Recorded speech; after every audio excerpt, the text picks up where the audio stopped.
name is Othell White, Chattanooga, Tennessee, Criminal Court Corruption. Okay, Mom, you said you wanted to say something. What would you like to say? Well, it seems to me that this was almost like a joke to these people. And I will talk about one incident in particular that just was extremely disturbing. When they had brought him from Wartburg to Chattanooga for one of the hearings, the prosecutor, named Thomas, D.A. Thomas, out in the courtroom, he makes a joke. Everybody that wants to see Owens go to prison, thumbs up, and those that want to see him not go, thumbs down. He's standing in the courtroom with everybody around there, and everybody in the audience was saying, who's he talking about? For me as his mother, this was traumatic. For my family that was there, they're making a joke with my son's life. It was horrible. I did write the DA, and I think they slapped him on the wrist. But it's not a joke when your life is on the line, when your family's life is on the line.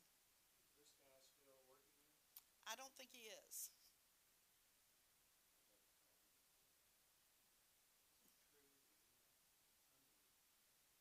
How has this affected you as a mom? As a mom, it's almost like a death. It's like a death. And to wonder every day if your son's going to live. They sent him to one of the worst prisons they had. So it was waiting every day to see if somebody's killed my son, or if they've beaten him up, or what have they done to him. Now, is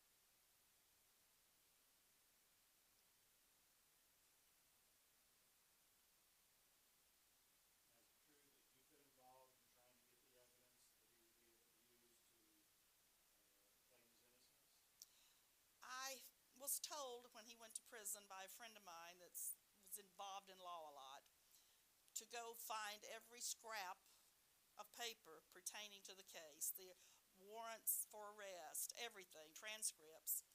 Well, I started that procedure, and there were roadblocks at everything I requested. They were lost, they couldn't find them, or they were, and it was expensive because you're having to pay every time you get these things.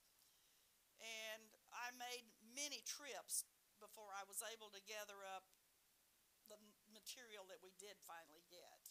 Some of it I never got. In fact, at the courthouse, when I would go in and say my names, they would pop up out of their little cubicles like prairie dogs. They wanted to see who this crazy woman was. I finally at one point said, I'm not going anywhere. You might as well find it. You might as well find the papers. Miraculously, they found them.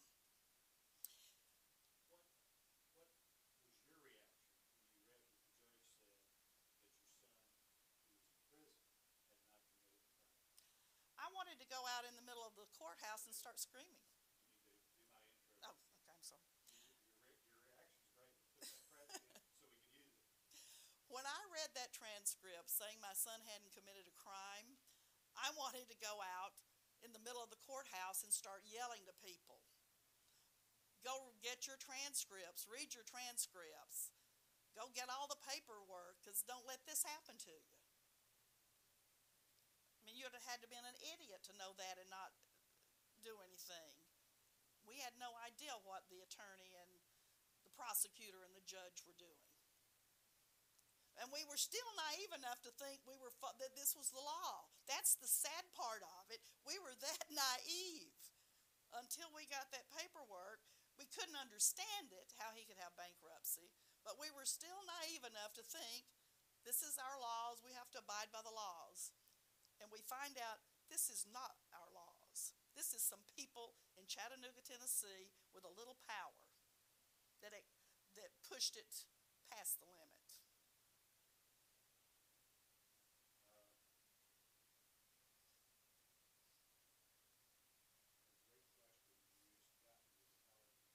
Great question. You just got me with the power connection. Right off.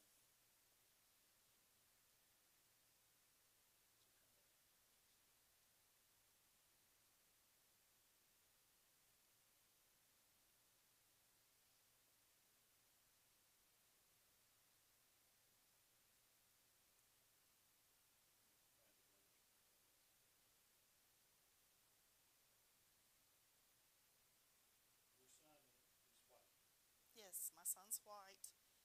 You're Uh, in Tennessee where there's lots of flags. If this could happen to your son, a white man, does it cause you concern over what could happen to blacks? Do you think the situation would be worse for blacks in Tennessee?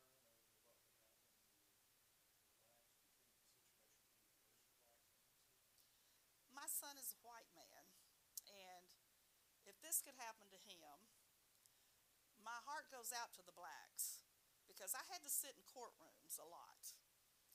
And many times my sister was always with me. We've gone out of the courthouse sick to our stomach physically because of what we saw and how they were treating black people. One case was a yuppie type guy that had a DUI, and it was erased because he was doing good. And then they get the same thing right behind it with a black man, and it was a totally different thing.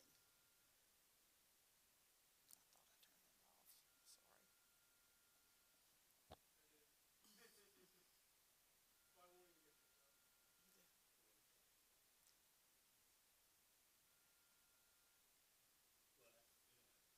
that didn't appear to put you on the spot, but I thank you for that. The last few days, I've just heard horrendous things that were just clearly racially motivated. Including this man who defended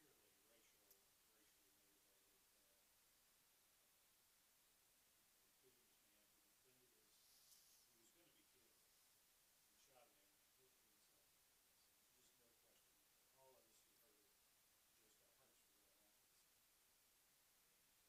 And there's just no question. For all of us who heard it, just our hearts were going out to this man. And the jury found him not guilty. You'll love this. This is kind of related to your deal. The jury found him not guilty with murder. It was the several degrees they offered. And the DA some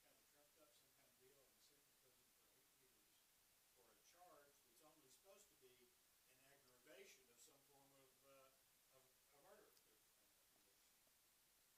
And he's done all the research, just like you, never found a single solitary case where that could possibly happen. And it was all white jury. And it was a deal where it was the person he killed said, we hang niggers like you right here. Good. Wow. Make the And he came fringe. at him with a weapon to kill him, and he was making the same threats.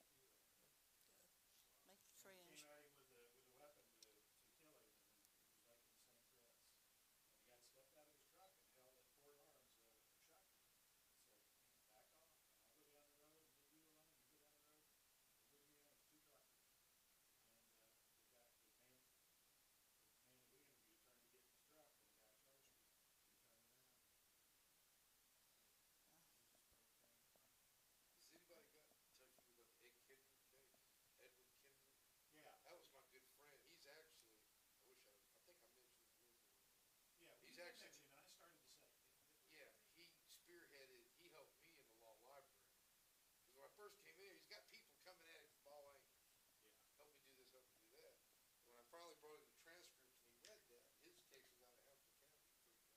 Same attorney, I think- Mr. Summers. Yeah, Jerry Summers. But the whole gist of his wife was killed.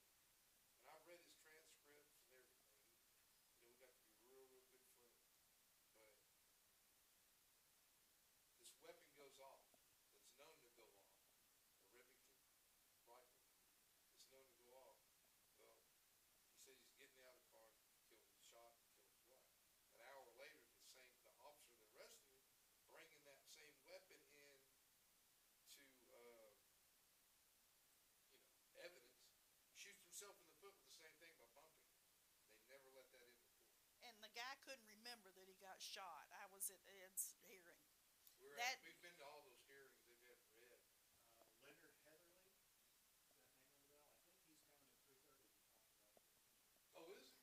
Oh, Leonard, yeah. That's his uncle or something. I'll be down. Well, I hope he shows you down at I hope 3:30. so too. now if you got shot in the foot, wouldn't you remember it? I would forget. That policeman said he couldn't remember being shot. But he shot himself with that same weapon. He bumped it getting it out of the patrol car and shot himself in the foot. But they didn't let the jury hear that. A jury would, he might have got a manslaughter or something, but not first degree murder. There's a guy named Richard Leone in Lewisville he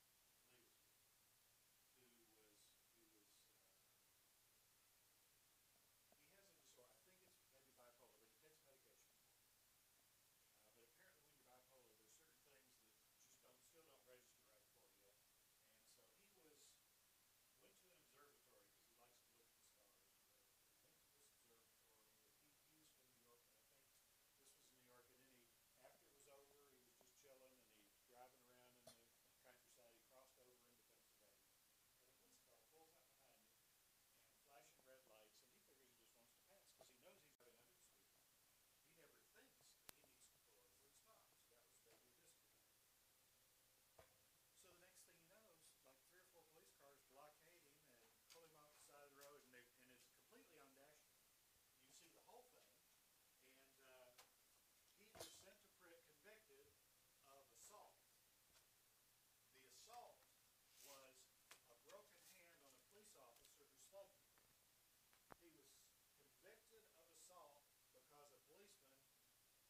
see it. He never got out. Good. And then once they put him in the police car, he was totally cooperative and everything.